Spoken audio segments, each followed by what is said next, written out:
All right, so this will be my name is Anish Sharma. This will be my Global Citizens Activity One, the introduction, the specifically my introduction and who I am as a person. So let's get started.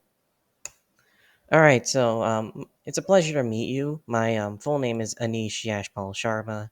I'm currently a freshman in accounting at University of South Florida, and I've decided to do this because I usually like doing mathematical stuff, usually like numbers and functions, graphs, that sort of thing. I usually found that interesting as like a child, you know.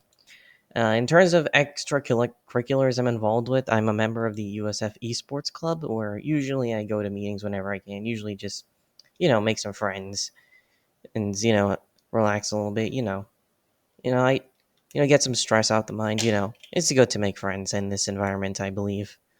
Um, Yeah. And the closest thing I have to like working or being part of an organization is volunteering at Metropolitan Ministries whenever I can, usually on the weekends or on my days off. Usually if I go there, I'm volunteering at the thrift store or at the or in the kitchen. Yeah, it's a very rewarding way to get back to society, and now, back when I was a kid, I really wanted to be a game designer. As back in elementary school, I really enjoyed playing video games, and even now, I still do to an extent. Um, However, after looking more into programming and the general state and ethics of the gaming industry, the principle that guides judgments about whether or not something is morally right or wrong, as stated on page 25, I decided, I think I could become an accountant, follow that path.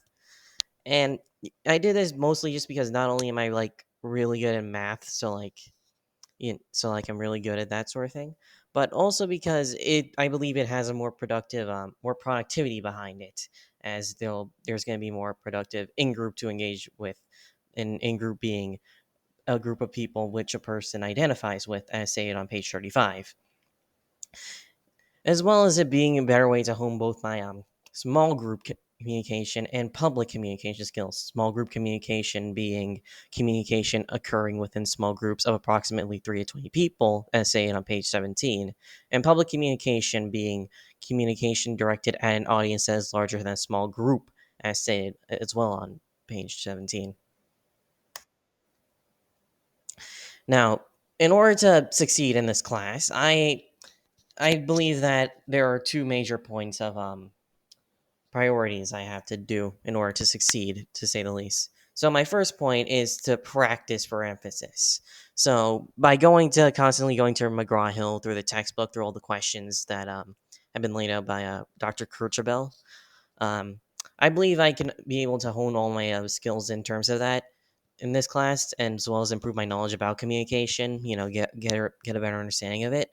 And my second is to constantly review all the material, reviewing the fundamental basics, recording important ideas through notebooks and course concepts, class learnings, and areas of improvement. Also, I should probably record that in my notebook just to make set goals. And that, I believe, wraps things up, I think. So, in conclusion, my name is Anish Sharma, and I would like to get to know you all better by the end of this course. And I intend to succeed in this as well. So, yeah, have a good day, and I'll see you next time.